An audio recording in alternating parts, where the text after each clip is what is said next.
ஆண்டவரும் உலக ரட்சகருமாக இயேசு கிறிஸ்துவ நாமத்தினாலே உங்கள் அனைவருக்கும் இந்த மன மகிழ்ச்சியான இந்த வேலையிலே, இந்த கால வேலையிலே நான் வாழ்த்துக்களை தெரிவித்துக் கொள்கிறேன். பிதாவுக்கும் குமாரனுக்கும் பரிசுத்த ஆவிக்கும் மகிமை உண்டாவதாக. கர்த்தர் 5 மாதங்களை நம்மை கண்ணீர் போல நம்மை காப்பாற்றி இந்த 6வது மாதத்திலே 1ஆம் வாரத்தை கூட கர்த்தர் காண செய்த தயவுகளுக்காக நான் ஆண்டவரை துதிக்கின்றேன். அருமையான தேவனுடைய பிள்ளைகளே, எத்தனையோ பேர்கள் இரவை கண்டவர்கள் பகலை காணாமல், பகலை கண்டவர்கள் இரவை காணாமல் இந்த உலகத்தை மறித்துக் கொண்டிருக்கிறார்கள். ஆனால் உங்களுக்கும் எனக்கும் ஜீவனை கர்த்தர் கொடுத்திருக்கிறார், சுகபலனை கொடுத்திருக்கிறார், அவருடைய சட்டை நிலையில நம்மை மூடி மறைத்துக் கொண்டிருக்கிறார். அதற்காக ஆண்டவருக்கு நன்றி சொல்லி இந்த கால வேளையிலே நாம் கர்த்தரை நோக்கி நாம் ஜெபம் செய்வோம். மகா பரிசுத்தமும் இரக்கம் நிறைந்த எங்கள் பரலோகத்தின் தந்தையே, இந்த மனமகிழ்ச்சியான இந்த வேலைக்காக நன்றியோடு துதிக்கிறோம். கடந்த 5 மாதங்களை எங்களை கண்ணீர் போல நீர் காப்பாற்றினீர். இந்த 6வது மாதத்துல இந்த 1ஆம் வாரத்துக்கு கூட எங்களுக்கு நீர் கொடுத்த தயவுகளுக்காக நன்றி அப்பா. நீர் கொடுக்கப்பட்ட ஆசீர்வாதத்துக்காக நன்றி. எங்கள் குடும்பங்களை நீர் பாதுகாத்தீர், எங்கள் உறவுகளை பாதுகாத்தீர், இந்த சொந்த பந்தங்களை நீர் பாதுகாத்தீர். நாங்கள் வாழ்கிற பகுதியில நீர் ஆண்டவரை எங்களை பாதுகாத்தீர். திருச்சபையை நீர் பாதுகாத்தீர், திருச்சபை மக்களை நீர் பாதுகாத்தீர். அதற்காக நன்றியோடு துதிக்கிறப்பா. இந்த கால வேளையில பரிசுத்த ஆவியானவர் நீர் எங்களோடு கூட என்ன பேச சித்தமுள்ளவராயிருக்கிறீரோ நீர் பேசும்படி நாங்கள் ஜெபிக்கிறோம். எங்கள் மீட்பரும் ரட்சகருமாக இயேசு கிறிஸ்து நாமத்தில் கேட்கிறோம் நல்ல பிதாவே, ஆமென். அருமையான தேவனுடைய பிள்ளைகளே, நாம் தேவனுடைய வார்த்தைக்கு கடந்து போவதற்காக ஒரு பாடலை பாட நான் ஆசைப்படுகிறேன். வான பராபரனே இப்போ வாரும் எம் மத்தியில. வான பராபரனே இப்போ வாரும் எம் மத்தியிலே. வான பராபரனே இப்போ வாரும் எம் மத்தியிலே. வந்தேனின் திருக்கரத்தாம் எம்மை ஆசீர்வதியுமையா. எல்லா மகிமை கணமும் துதியும் ஏற்றிடவாருமையா. எல்லா மகிமை கணமும் துதியும் ஏற்றிடவாருமையா. வான பராபரனே இப்போ வாரும் எம் மத்தியிலே. பக்தரின் மறைவிடமே, ஏழை மக்களின் அதிபதியே. பாதமே கூடும் பாவையார் எமக்கு பரிசுத்தமேனுமையா. வாக்கு மாறா தேவவாரும் வல்லமையால் நிறைக்க. வாக்கு மாறா தேவவாரும் வல்லமையால் நிறைக்க. வான பராபரனே இப்போ வாரும் எம் மத்தியிலே. கிருபா சனபதியே எம் கிருபையில் நிலைத்திடவே. கஷ்டமதிலோ நஷ்டமதிலும் நின் கருணையில் நின்றிடவே. நின் பக்தியோடு பக்தியில் நாம் பூரணராகிடவே. நின் சக்தியோடு பக்தியில் நாம் பூரணராகிடவே. தாய் என்னை மறந்தாலும் ஐயா நீர் மறவாதிருக்க. ஆவியினால் எம் உள்ளமதினில் அக்கினி பற்றிடவே. ஏகோவாவே எங்களின் ராஜா எழுந்து வாருமையா. ஏகோவாவே எங்களின் ராஜா எழுந்து வாருமையா. வாதை பிணி தீர எம் வாய்த்த மருந்தேனி. வாதை பிணி தீர எம் வாய்த்த மருந்தேனி. பாவசாபரோக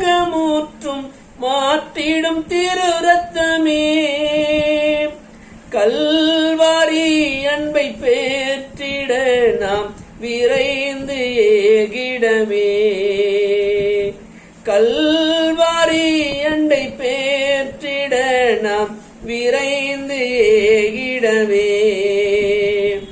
வான பராபரனே இப்போ வாரும் எம்மதியிலே. வான பராபரனே இப்போ வாரும் எம் மத்தியிலே. ஆண்டவரும் உலக ரட்சகருமாக இயேசு கிறிஸ்துவின் நாமத்தினாலே மறுபடியும் நான் ஒரு விசையாய் நான் உங்களை வாழ்த்துகிறேன். கர்த்தருடைய கிருபையினாலே கர்த்தர் நம்மை ஒவ்வொருவரையும் பார்க்க கிருபை செய்திருக்கிறார். அதற்காக நான் ஆண்டவரை துதிக்கின்றேன். அருமையான தேவனுடைய பிள்ளைகளே, இந்த 6வது மாதத்தினுடைய வாக்குத்தத்தத்தை நாம் வாசிப்போம். கலாத்தியர் 3ஆம் அதிகாரம் 9ஆம் வாக்கியம். அந்தபடி விசுவாச மார்க்கத்தார் விசுவாசம் உள்ள ஆபிரகாமுடனே ஆசீர்வதிக்கப்படுகிறார்கள் என்று சொல்லி நாம் வேதத்திலே வாசிக்கிறோம். அருமையான தேவனுடைய பிள்ளைகளே, விசுவாசம் உள்ளவர்களை கர்த்தர் ஆசீர்வதிக்கிறார். யாரெல்லாம் விசுவாசம் உள்ளவர்களாக இருக்கிறார்களோ அவர்களை கர்த்தர் ஆசீர்வாதம் உள்ளவர்களாக மாற்றுகிறார். ஆபிரகாமுடைய வாழ்க்கையில கர்த்தருடைய ஆவியானவர் அவனோடு கூட இருந்து அவனை ஆசீர்வதித்து விசுவாசத்தின் தகப்பனாக கர்த்தர் மாற்றியிருக்கிறார். இன்றைக்கு இந்த காலகட்டத்தில், இந்த கொரோனா வைரஸினுடைய காலங்களில, இந்த லாக்டவுன் பீரியட்ல நம்ம எல்லாரும் வீடுகளில் நாம் தங்கி கொண்டிருக்கிறோம். ஆனாலும் நம்முடைய ஆண்டவர் நம்மை பாதுகாத்திருக்கிறார், பராமரித்திருக்கிறார். விசுவாச மார்க்கத்தாரை விசுவாசமுள்ள ஆபிரகாமுடனே ஆசீர்வதிக்கிறார் என்று சொல்லி நாம் வாசிக்கிறோம். நாம் அருமையான தேவனுடைய பிள்ளைகளே, விசுவாசமானது நம்பப்படும் உறுதியும் காணப்படாதவுடைய நிச்சயம் என்று சொல்லி எபிரேயர் 11ஆம் அதிகாரம் 1ஆம் வாக்கியத்திலே நாம் வாசிக்கிறோம். ஆகையினால யாரெல்லாம் ஆண்டவரை விசுவாசிக்கிறார்களோ, யாரெல்லாம் விசுவாசத்தோடு கூட ஆண்டவருடைய நாமத்தை மகிமைப்படுத்திக் கொண்டிருக்கிறார்களோ அவர்களை கர்த்தர் ஆசீர்வதிக்கிற தேவன் வல்லவராயிருக்கிறார். விசுவாசமானது நம்பப்படும் உறுதியும் காணப்படாதவுடைய நிச்சயம். நம்ம எல்லாம் ஒருவரை ஒருவர் பார்ப்போம் என்று சொல்லி நிச்சயமில்லாத ஒரு காலம், நிச்சயமில்லாத ஒரு வாழ்க்கை. ஆனால் கர்த்தர் நம்முடைய விசுவாசத்தை அவர் அங்கீகரிக்கிறபடினாலே நம்ம எல்லாரும் ஒருவரை பார்க்கிற ஒரு வாக்கியத்தை கர்த்தர் கொடுத்திருக்கிறார். ஆகையினால் தான் வேதம் கூறுகிறது, விசுவாசமானது நம்பப்படுகிற உறுதியும் காணப்படாதவுடைய நிச்சயம் என்று சொல்லி பார்க்கிறோம். விசுவாசிகளின் தகப்பனாகிய ஆபிரகாம் நமக்கு நல்ல ஒரு முன்மாதிரியாக வாழ்ந்திருக்கிறார். முன்மாதிரியான ஒரு வாழ்க்கை அவர் வாழ்ந்திருக்கிறபடினாலே தான் கர்த்தர் நம்மை கூட விசுவாசம் உள்ளவர்களாக நம்மை கர்த்தர் மாற்றி நம்மை ஆசீர்வதிக்கிறார். ஆபிரகாம் காணப்படாதவைகளை முழு நிச்சயமாய் நம்பினான். முழு நிச்சயமாய் நம்பினபடினால்தான் கர்த்தருடைய ஆசீர்வாதத்தை பெற்றுக் கொண்டான். ஆண்டவருடைய சமூகத்தில அவன் வாழ்க்கையில காணப்பட்ட காரியங்கள் எல்லாமே அவன் காணப்படாதவைகள் தான். இன்றைக்கு கூட நம்முடைய வாழ்க்கையில ஆண்டவராக இயேசு கிறிஸ்து உலகத்திலே வந்தார், நமக்காக பிறந்தார், நமக்காக மரித்தார், நமக்காக 3ஆம் நாள் உயிரோடு எழுந்தார். அவர் பரமண்டத்துக்கேறி நம்மை மறுபடியும் கூட்டி சேர்க்க போகிறார் என்றுதானே ஒரு விசுவாச வாழ்க்கை நம்மிடத்தில் இருக்கிறபடினால்தான் இன்றைக்கு நம்முடைய வாழ்க்கை கர்த்தர் மாற்றியிருக்கிறார். கர்த்தருடைய வாழ்க்கை ஆசீர்வாதம் உள்ளவர்களாய் நம்மை கர்த்தர் அனுதினமும் நம்மை வழிநடத்தி கொண்டிருக்கிறார். ஆம், அருமையான தேவனுடைய பிள்ளைகளே, ஆபிரகாமுடைய வாழ்விலிருந்து அவன் விசுவாசத்தை வெளிப்படுத்தின 3 சம்பவங்களை குறித்து நாம் தியானிக்க போகிறோம். நமது வாழ்விலே அதை அப்பிரயாசப்படுத்தும் பொழுது கர்த்தருடைய விசுவாசத்தை கண்டு கர்த்தர் நம்மை ஆசீர்வதிக்க தேவன் வல்லவராயிருக்கிறார். ஆம், அருமையான தேவனுடைய பிள்ளைகளே, ஆபிரகாமுடைய வாழ்க்கையிலே நாம் கண்டதான, நம்மை வாசிக்கப்படுகிறதான அந்த வேத காரியங்கள் நிமித்தமாக நாம் பார்க்கும் பொழுது, முதலாவதாக சத்தத்துக்கு கீழ்ப்படிந்து விசுவாசத்தை வெளிப்படுத்தின ஆபிரகாம். கர்த்தர் ஆபிரகாமை நோக்கி, நீ உன் தேசத்தையும் உன் இனத்தையும் உன் தகப்பனுடைய வீட்டையும் விட்டு புறப்பட்டு நான் உனக்கு காண்பிக்கும் தேசத்துக்கு போ. ஆதியாம் 12ஆம் அதிகாரம் 1ஆம் வாக்கியத்தில் வாசிக்கும் பொழுது ஆண்டவர் ஆபிரகாமை பார்க்கிறார், ஆபிரகாமை கூப்பிடுகிறார். அவனை நோக்கி பார்த்து என்ன சொல்கிறார்? நீ உன் தேசத்தையும் உன் இனத்தையும் உன் தகப்பனுடைய வீட்டையும் விட்டு புறப்பட்டு நான் காண்பிக்கும் தேசத்துக்கு போ.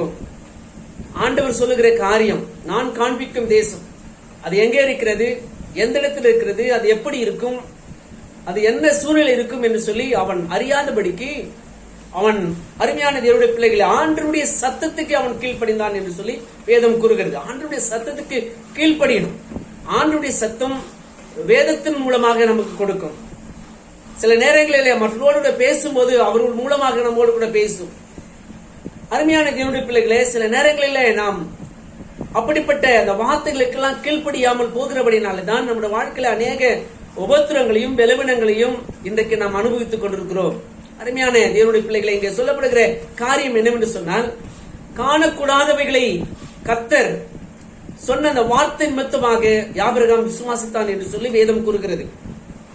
நீ உன் தேசத்தையும் உன் இனத்தையும் நீ இருக்கிற வாழ்கிற இந்த இடத்தையும் உன்னுடைய சொந்த பந்தங்களையும் தாயும் தகப்பனை விட்டு நீ புறப்பட்டு போ, நான் காண்பிக்கும் தேசத்துக்கு என்று சொல்லி ஆண்டவர் சொல்லுகிறார். ஆண்டவருடைய சத்தத்துக்கு ஆபிரகாம் கீழ்ப்படிந்தான். அவன் கீழ்ப்படிந்தபடினாலே அருமையான தேவனுடைய பிள்ளைகளை, தேவன் அழைத்த அந்த அழைப்புக்கு தன்னை ஒப்புக் கொடுக்கிறான், தன்னை முழுதுமாக அர்ப்பணிக்கிறான். அர்ப்பணித்தபடினால் தான் அருமையான தேவனுடைய பிள்ளைகளே, ஆபிரகாம் கர்த்தரின் அழைப்புக்கு கீழ்ப்படிந்து தான் போகும் இடம் இன்னதென்று அறியாமல் புறப்பட்டு போனான். இன்றைக்கு ஆண்டவர் நமக்கு அநேக வாக்குத்தத்தங்களை கொடுத்திருக்கிறார். அந்த வாக்குத்தத்தத்தை நம்முடைய வாழ்க்கையில நிறைவேற்றாமல் போவதற்கு காரணம் நாம் அந்த வாக்குத்தத்துக்கு கீழ்ப்படியாமல் போகிறதுக்கு தான். ஆண்டவரே, இந்த வருடத்துல எனக்கு நீர் வாக்கு கொடுத்திருக்கிறீர், யாக்கோபே இஸ்ரவேலே இவைகளை நினை, நீ என் தாசன், நான் உன்னை உருவாக்கினேன், நீ என் தாசன், யாக்கோபே இஸ்ரவேலே நீ என்னால் மறக்கப்படுவதில்லை என்று சொல்லி ஆண்டவர் நமக்கு வாக்கு கொடுத்திருக்கிறார். இந்த வாக்கு தத்தத்தை நாம் எத்தனை பேர்கள் நாம் நம்முடைய வாழ்க்கையில அதை பயன்படுத்திக் கொண்டிருக்கிறோம்? கர்த்தரை நினைத்திருக்கிறார், கர்த்தரை உருவாக்கி இருக்கிறார், கர்த்தரை மறப்பதில்லை, கர்த்தரனோடு கூட இருக்கிறார் என்று சொல்லி எத்தனை பேர் நாம் விசுவாசிக்கிறோம்? இங்கே ஆபிரகாமுடைய வாழ்க்கையில காணப்படாத ஒரு இடத்திற்கு கடந்து போகிற ஒரு வாக்கியத்தை கர்த்தர் அழைக்கிறார். வேதம் சொல்லுகிறது, அருமையான தேவனுடைய பிள்ளைகளே, அவன் ஆண்டவருடைய சத்தத்துக்கு கீழ்ப்படிந்தான் என்று சொல்லி பார்க்கிறோம். தான் போகும் இடம் இன்னதென்று அறியாமல் புறப்பட்டு போனான். இன்னைக்கு நம்ம எல்லாம் நான் காண்பிக்கிற தேசத்துக்கு நீ போப்பா அப்படின்னு சொன்னா போறோமா? ஊழியக்காரர்களுக்கு கீழ்ப்படுகிறோமா?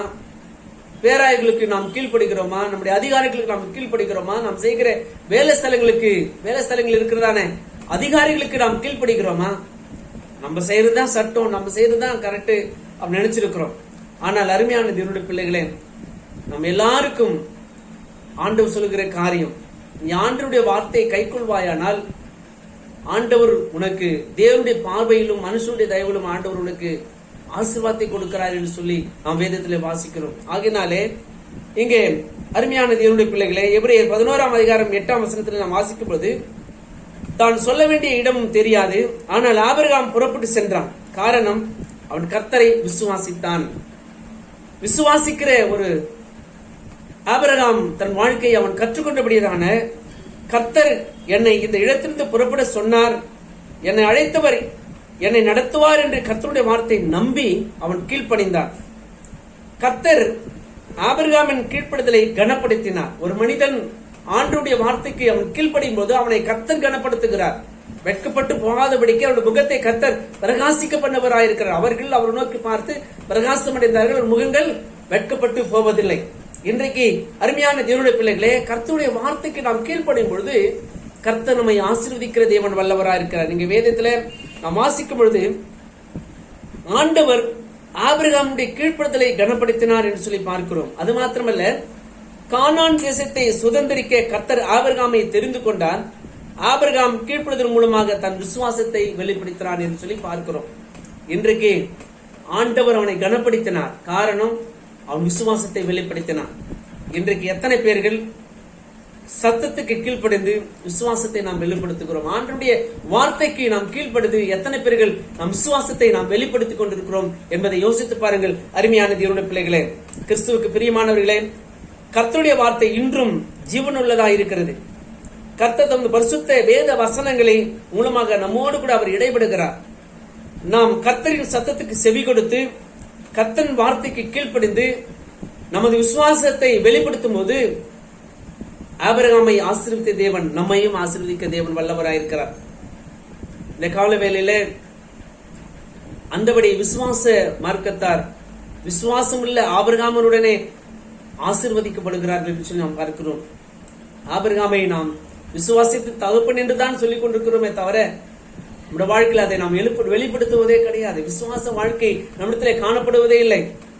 இரவு படுக்கிறோம், காலையில எழுந்திருக்கிறோம், தன் வேலைகளை செய்கிறோம், எல்லா காரியங்களையும் முடித்து மறுபடியும் படுக்கிறோம், எழுந்து கொள்ளுகிறோம். இதுதான் நம்முடைய வாழ்க்கையாக இருக்கிறது. எத்தனை பேர்கள் ஆண்டவருடைய பாதத்திலே அமர்ந்து ஆண்டவருடைய சத்தத்துக்கு நாம் கேட்கிறோம், ஆண்டவருடைய சத்தத்துக்கு நாம் கீழ்ப்படுகிறோம். அருமையான தேவனுடைய பிள்ளைகளே, ஆபிரகாம் சத்தத்துக்கு கீழ்ப்படிந்து விசுவாசத்தை வெளிப்படுத்தினான்.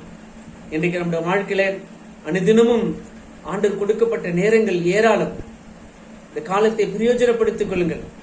இந்த நாட்கள் பொல்லாதவைகளாக இருப்பதனால இந்த நாட்களை நாம் பயன்படுத்திக் கொள்வோம். வேதத்தை நாம் வாசிப்போம், வேதத்தினுடைய வார்த்தைகளுக்கு நாம் கீழ்ப்படிவோம்.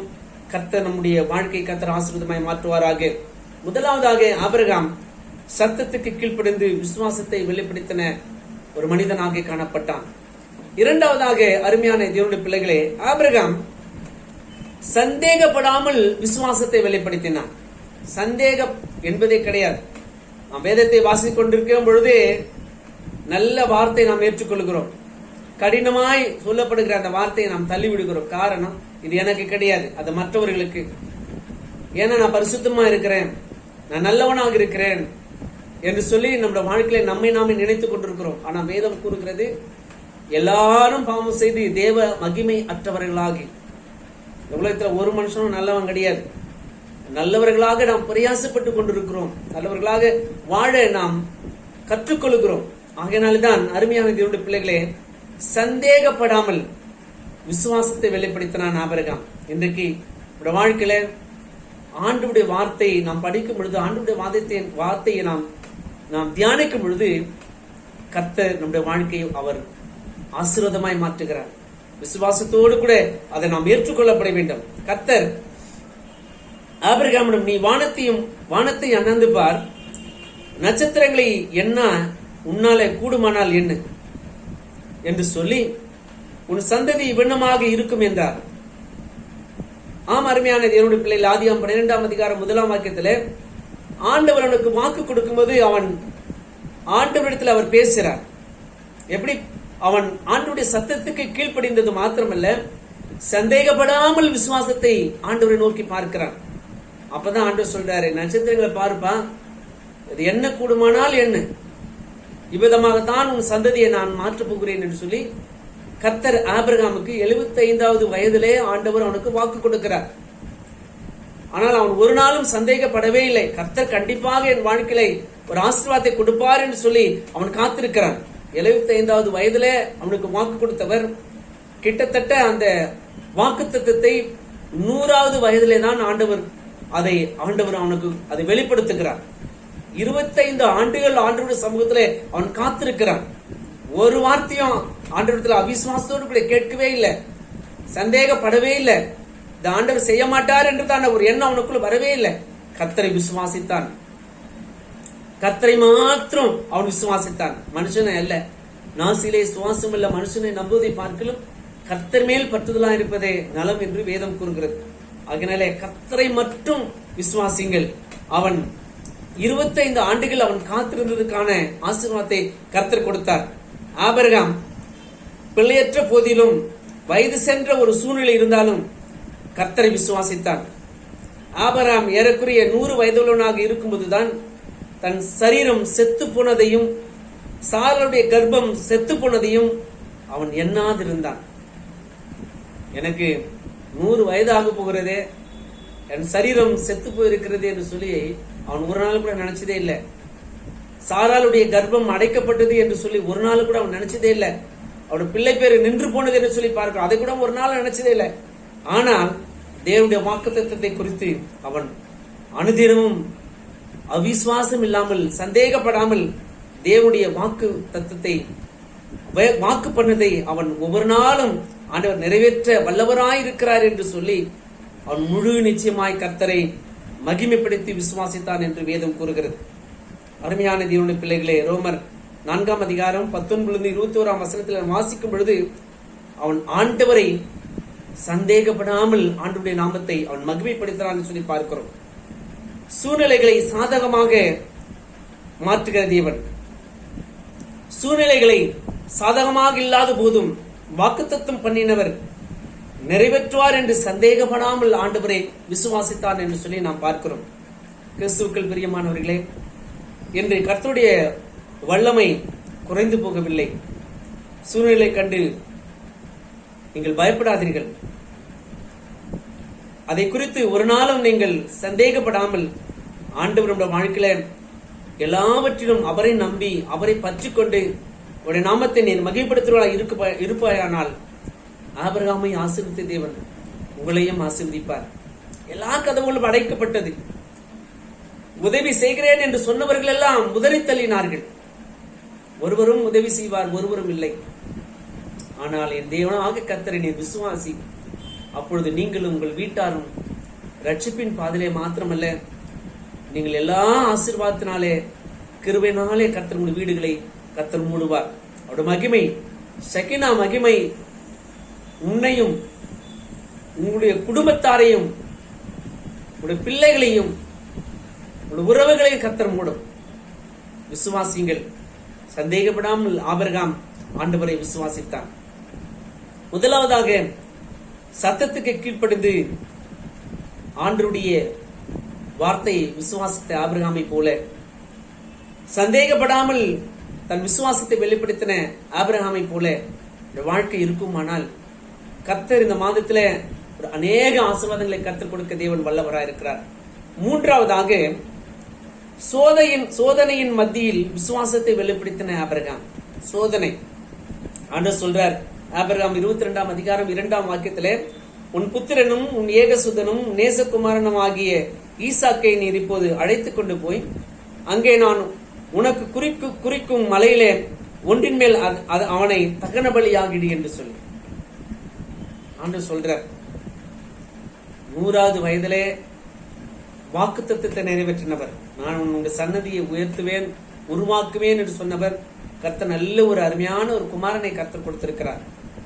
இப்போ மூன்றாவதாக அவர் சொல்றாரு, உன் புத்திரனும் ஏகசுதனும் நேசகுமாரனுமாக ஈசாக்கு நீ இப்போது அழைத்துக் கொண்டு போய், எவ்வளவு நேசிக்கிறியோ எவ்வளவு அவனை பிரியமா வச்சிருக்கிறியோ அவனை இப்ப கொண்டு போய் நான் காண்ற இடத்துல, நான் காண்பிக்கிற இடத்துல அவனை தகன பலியாகிடு என்று சொல்லி ஆண்டவர் கொடுக்கிறார். பாருங்க அருமையான தேவனுடைய பிள்ளைகளே, கர்த்தர் கொடுத்தார். கர்த்தருடைய நாமத்துக்கு மகிமை உண்டாவதாக, கர்த்தருடைய பரிசுத்தத்துக்கு மகிமை உண்டாவதாக. எத்தனை பேரு ஆண்டவர் கொடுத்திருக்கிறார்? இது ஆண்டவர் கொடுக்கப்பட்ட பாக்கியம். எல்லாமே ஆண்டவர் கொடுத்ததாங்க. இன்றைக்கு இந்த உலகத்திலே வாழ்கிற வாழ்க்கை ஆண்டவர் கொடுத்தது. நீ உடுத்துகிற உடை கர்த்தர் கொடுத்தது. நீர் உண்ணுகிற உணவு கர்த்தர் கொடுத்தது. நீர் உறங்குகிற இடம் கர்த்தர் கொடுத்தது.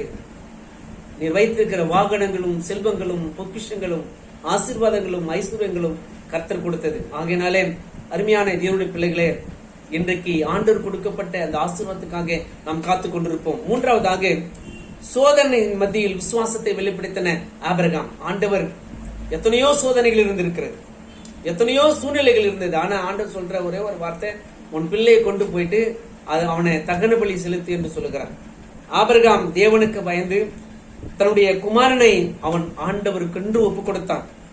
மரித்தொழுந்து எழுப்பின தேவன் வல்லவராய் இருக்கிறான் என்று தனக்கு ஒரே பேரானவனையே பலியாக ஒப்புக் கொடுத்தார். எபிரேயர் 11ஆம் அதிகாரம் 18ஆம் 19ஆம் வாக்கியத்தில் வாசிக்கும் பொழுது விதமாக கூறுகிறது, ஆபிரகாம் யெகோவா இரே கர்த்தருடைய பருவத்திலே பார்த்துக் கொள்ளப்படும் என்று தனது விசுவாசத்தின் நம்பிக்கை கர்த்தர் மீது வைத்து தமது குமாரனை திரும்ப பெற்றான். தனது ஏகசுதனும் நேசகுமாரனுமாக ஈசாக்கின் மேல் உள்ள அருமையான தேவனுடைய பிள்ளைகளே, பாசத்தை காட்டிலும் கர்த்தர் அவனை அதிகமாய் விசுவாசித்தார். கர்த்தரை அதிகமாய் விசுவாசித்தார். தன் பிள்ளை காட்டிலும், தன் குடும்பத்தை காட்டிலும், பொக்கிஷத்தை காட்டிலும், தன்னுடைய ஐஸ்வர்யத்தை காட்டிலும், தன் வேலை காட்டிலும், தன்னுடைய சம்பாதியத்தை காட்டிலும் கர்த்தரை விசுவாசித்தார். விசுவாசிக்கிறவர்களை கர்த்தர் ஒரு நாளும் குறைவில்லாமல் பாதுகாக்கிற தேவன் வல்லவராயிருக்கிறார். கர்த்தர் அவனை பாதுகாத்தார். அருமையான தேவனுடைய பிள்ளைகளை கர்த்தருக்கு ஒப்பு கொடுத்தான். கர்த்தர் பிள்ளையாண்டின் மேல் கையை கூடாது என்று சொல்லி ஒரு ஆட்டுக்குட்டியை காட்டுகிறார். ஆம் அருமையான தேவனுடைய பிள்ளைகளை, இன்றைக்கு எத்தனை பேர்கள் சந்தேகப்படாமல் ஆண்டவரை நாம் விசுவாசிக்கிறோம், ஆண்டவருடைய சத்தத்துக்கு நாம் விசுவாசிக்கிறோம். சோதனையின் மத்தியிலே எத்தனை பேர் நாம் விசுவாசிக்கிறோம்? எங்க ஆபிரகாம் அப்படிப்பட்ட ஒரு சூழ்நிலை இருந்தது. அவனது முதல் அன்பை கர்த்தருக்கு கொடுத்தான். அதனை கண்ட கர்த்தர், உன் சந்ததிக்குள் பூமியில் உள்ள சகல ஜாதிகளும், முன்னாலே சகல ஜாதிகளும் ஆசீர்வதிக்கப்படும் என்று சொல்லி 22 அதிகாரம் ஆதியாகமம் 18 வசனத்திலே கர்த்தர் ஆபிரகாமை ஆசீர்வதிக்கிறார். கிறிஸ்துக்கள் பிரியமானவர்களே, இன்றும் கர்த்தர் நமது விசுவாசத்தை சோதிக்கும் போது சோர்ந்து போகாதிருங்கள். பலவீனங்கள் உங்களை தாக்குகிறதா? பலவிதமான சூழ்நிலைகள் உங்களை அழுத்துகிறதா? ஐயோ, பணம் இல்லையே, பொருள் இல்லையே, இந்த உலகத்தில் அதை எப்படி வாழப் போகிறேன் என்று சொல்லி நினைத்து நீ கலங்கி கொண்டிருக்கிறாயா?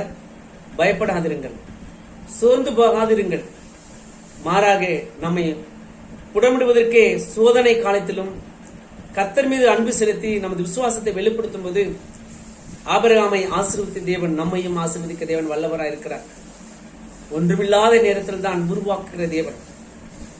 இந்த நேரத்தில் முழங்கால் படியிடு, கர்த்தரை நோக்கி கூப்பிடு. கர்த்தர் உன்னை அதிகமாய் ஆசீர்வதிக்க தேவன் வல்லவராய் இருக்கிறார். உத்தரப்பிரதேச மாநிலத்தில் கர்னேல் கஞ்சி என்றதான ஒரு மிஷனரி பணித்தளத்தில் மிஷனரியாக பணிபுரியும் சகோதரர் ஜேக்கப் டேனியல் அவர்கள் இவ்விதமாக கூறினார்கள். ராம்காட் கிராமத்தை சார்ந்த சகோதரி சீதாவதியினுடைய குழந்தைக்கு கழுத்துல ஒரு கட்டி இருந்ததா. அதை மருத்துவரிடத்திலே கொண்டு போயிருக்கிறார்கள். மருத்துவர்கள் சொல்லியிருக்கிறார்கள், இந்த கட்டி ஆபரேஷன் பண்ணி எடுக்க வேண்டும், இதற்கு கிட்டத்தட்ட 80,000 ரூபாய் ஆகும். ஆகையினால நீங்கள் 80,000 ரூபாய் மருத்துவமனையில கட்டினால் அந்த குழந்தைக்கு இந்த கட்டி ஆபரேஷன் பண்ணி நாங்கள் எடுத்து விடுவோம் என்று சொன்னார்கள். இடத்துல ஒரு பைசா கூட இல்லை. என்ன செய்வதென்றே தெரியாமல், இது ஆபரேஷன் பண்ண முடியாமல், ஒருவேளை என் குழந்தை என் கூட இருந்து மறித்து போனாலும் மறித்து போகட்டும் என்று சொல்லி தன் குழந்தையை தன் வீட்டுக்கு அழைத்து கொண்டு வந்து விட்டார். வசதி இல்லாத காரணத்தினாலே, பணம் கட்ட முடியாத ஒரு சூழ்நிலை இருந்தபடினாலே ஒரு வீட்டுக்கு வந்துட்டான். என்ன செய்வதென்றே தெரியாமல் திகைத்த நேரத்தில் பக்கத்தில் ஆராதனை நடந்து கொண்டிருந்தது. அந்த ஆராதனையிலே அந்த மகள் கலந்து கொண்டார்கள். அந்த சீதா ஆண்டவருடைய ஆலயத்திலே கலந்து கொண்ட பொழுது ஆண்டவருடைய வார்த்தை கேட்டார். அங்கிருந்த மக்கள் எல்லாரும் தண்ணீரை ஊழியக்காரத்திலே ஜெபித்து அதை எடுத்து கொண்டு போனார்கள். அவனமாகவே அவளும் ஒரு பாத்திரத்துல தண்ணீரை எடுத்து ஜெபித்து தன் வீட்டுக்கு எடுத்து போயிட்டு தன் பிள்ளைக்கு கொடுத்தார். விசுவாசத்தோடு கூட அந்த பிள்ளைக்கு கொடுத்தார். அருமையான என்னுடைய பிள்ளைகளை, அந்த கொடுத்த மாத்திரத்துல அந்த குழந்தை தண்ணீர் பருகின மாத்திரத்துல காலையில் எழுந்து அந்த குழந்தையை பார்க்கும் பொழுது அந்த கட்டியெல்லாம் மறைந்து போனார். ஆச்சரியமான ஒரு காரியம். கர்த்தர் அந்த சகோதரனுடைய விசுவாசத்தை கண்டு, மருந்து இல்ல, மருந்து வாங்குவதற்கு பணம் இல்ல, ஆபரேஷன் பண்ணுவதற்கு பணம் இல்லை என்று சொல்லி திகைத்த ஒரு நேரத்தில் கர்த்தருடைய ஆவியானவர் அந்த திருச்சபையினுடைய போதகர் நிமித்தமாக, அந்த மிஷனுடைய அந்த ஆசீர்வாதத்தினுடைய ஜபத்தின் நிமித்தமாக, அவருடைய விசுவாசத்தின் நிமித்தமாக கர்த்தர் அந்த மகளுக்கு இலவசமாக சுகத்தை கொடுத்தார் என்று சொல்லி நான் கேட்டேன். அருமையான தேவனுடைய பிள்ளைகளை, இன்றைக்கு கர்த்தருடைய சத்தத்தை கேட்டுக்கொண்டிருக்கிற அருமையான தேவனுடைய பிள்ளைகளே, நீங்கள் விசுவாசத்தோடு கூட ஆண்டவருடைய சத்தத்தை கேளுங்கள். சந்தேகப்படாமல் கேளுங்கள். சோதனையின் மத்தியிலும் கேளுங்கள். கர்த்தர் ஆபிரகாமை ஆசீர்வதித்த தேவன் நம்மையும் ஆசீர்வதிப்பார். இந்த இக்கட்டான, இந்த இருள் நிறைந்து போயிருக்கிற இந்த சூழ்நிலைகள் ஒரு வெளிச்சத்திலே கர்த்தர் கொண்டு வரப்போகிறார். ஒரு ஆசீர்வாதத்துக்குள்ளே கர்த்தர் நம்மை கொண்டு வரப்போகிறார். இந்த மாதத்து முழுதுமாக ஆண்டவரை நாம் தேடுவோம். ஆபிரகாம் நிமித்தமாக விசுவாசத்தின் மார்க்கத்தாரை கர்த்தர் ஆசீர்வதிக்கிறார் என்று சொல்லி பார்க்கிறோம். ஆகையினாலே விசுவாசம் உள்ளவர்களை கர்த்தர் ஆசீர்வதிக்கிறார் என்று சொல்லி நாம் வாசிக்கிறோம். விசுவாசத்தோடு கூட ஆண்டவருடைய சமூகத்தில் நாம் கேட்போம். கர்த்தர் நம்மையும் நம்ம குடும்பத்தின் இந்த மாதத்து முழுதுமாக நம்மை ஆசீர்வாதத்தினாலே கர்த்தர் நடத்துவார். நம் கண்களை மூடி நாம் ஆண்டவர் நோக்கி நாம் ஜெபம் செய்வோம். மகா பரிசுத்தமும் இரக்கம் நிறைந்த எங்கள் பரலோகத்தின் தந்தையே, இந்த மன மகிழ்ச்சியான இந்த வேலைக்காக நாங்கள் நன்றியோடு துதிக்கிறப்பா, ஸ்தோத்திரிக்கிறோம். விசுவாசத்தின் மார்க்கத்தாரை ஆபிரகாமின் மூலமாக நீர் ஆசீர்வதிக்கிற தேவன். இப்போது கூட நாங்கள் வேதத்தில் நாங்கள் கேட்ட அந்த வார்த்தைகளை நாங்கள் நினைத்து பார்க்கிறோம்.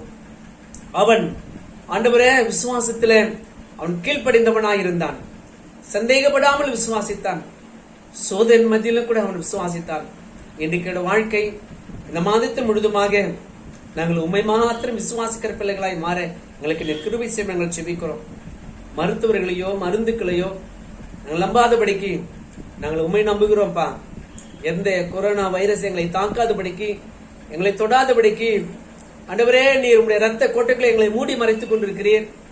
ரத்தம் எங்களுடைய சரீரத்தில் ஊடுருவி பாய்ந்து கொண்டிருக்கிறபடினாலே ஆண்டவரே, கர்த்தருடைய கரத்துல எங்களுடைய ஒவ்வொரு நரம்பிலும் ஒவ்வொரு எலும்பிலும் ரத்தம் சுகப்படுத்திக் கொண்டிருக்கிறபடினாலே நன்றியோடு துதிக்கிறோம். இன்றைக்கு திருச்சபை மக்களுக்காக வியாதியோடு, கஷ்டத்தோடு, துன்பத்தோடு, போராட்டத்தோடு, பலவனத்தோடு இருக்கிற ஒவ்வொரு பிள்ளைகளுக்காக நாங்கள் செபிக்கிறேன். அடுத்த படுக்கையில் இருக்கிற பிள்ளைகளுக்காக நாங்கள் செபிக்கிறோம். இயேசுவின் நாமத்தினால ஒவ்வொருவருக்கும் சுகத்தையும் பலத்தையும் கிருபையும் ஆசீர்வாதத்தையும் நீர் கட்டளை நாங்கள் செபிக்கிறப்பா. இந்த மாதத்தை நீங்க நடத்துங்கப்பா. நாங்கள் வெறுமையாய் துவங்கி இருக்கிறோம், ஆனால் நீர் அபரிதமான ஒரு ஆசீர்வாதங்களை நிரப்ப போகிறீர். அதற்காக நாங்கள் நன்றியோடு துதிக்கிறப்பா. எங்கள் ஒவ்வொருவரும் பேர்பராய் நீர் ஆசீர்வதிப்பதாக. நம்முடைய தமிழ்நாட்டுக்காக, தமிழ்நாட்டை ஆளுகை செய்து கொண்டிருக்கிற முதல்வருக்காக, ஆண்டவரே ஒவ்வொரு மந்திரிமார்களுக்காக, ஆண்டவரே ஒவ்வொரு எம்எல்ஏகளுக்காக, பணியாற்றி கொண்டிருக்கிற ஒவ்வொரு பணியிடங்களிலே பணித்தலங்களிலே உடைய பிள்ளைகளோடு உடைய கிருபை இருந்து வழிநடத்தட்டங்கப்பா. ஆண்டவரே ஒவ்வொரு ஊழியக்காரர்களுக்காக, மிஷனரிகளுக்காக, போதர்களுக்காக, பேராயர்களுக்காக ஆண்டவரே நாங்கள் செபிக்கிறோம். விசேஷமாக விசுவாச பிள்ளைகளுக்காக நாங்கள் செபிக்கிறப்பா. ஒவ்வொருவரையும் நீங்க பாதுகாத்துக் கொள்ளுங்க. ஒவ்வொருவரையும் நீர் ஆசீர்வதித்து அரவணைத்து நீங்க வழிநடத்தும்படி நாங்கள் செபிக்கிறோம். இந்த மாதத்து முழுதுமாக எங்களை கனி போல எங்களை காப்பாற்றி எங்களை ஆசீர்வதிக்க வேண்டுமாய், சிறியோர் முதல் பெரியோர் மட்டும் உடைய காயப்பட்ட கரத்தினால எங்களை மூடி மரத்தை ஆசீர்வதிக்க வேண்டுமாய் எங்கள் மீட்பு ரட்சகருமாக இயேசு கிறிஸ்து நாமத்தில் கேட்கணும் நல்ல பிதாவே, ஆமென். ஆசீர்வாதத்தை நாம் பெற்றுக்கொள்வோம். ஆண்டவராக இயேசுவின் கிருபை, பிதாவாக தேவனுடைய அன்பும், பரிசுத்த ஆவியானவருடைய ஐக்கியமும் சிநேகம் இன்றும் என்றும் சதாக்கள் முழுவதும் இந்த மாதத்து முழுதும் நம்மை நடத்துவாராக. ஆமென். நம் ஆண்டவரை நாம் ஸ்தோத்திரிப்போம். என் ஆத்துமாவே கர்த்தரை ஸ்தோத்திரி, என் முழு உள்ளமே அவருடைய பரிசுத்த நாமத்தை ஸ்தோத்திரி. என் ஆத்துமாவே கர்த்தரை ஸ்தோத்திரி, கர்த்தர் செய்த சகல உபகாரங்களையும் மறவாதே. ஆமென். கர்த்தர் தாமே ஒவ்வொருவரும் ஆசீர்வதிப்பாராக. ஆமென்.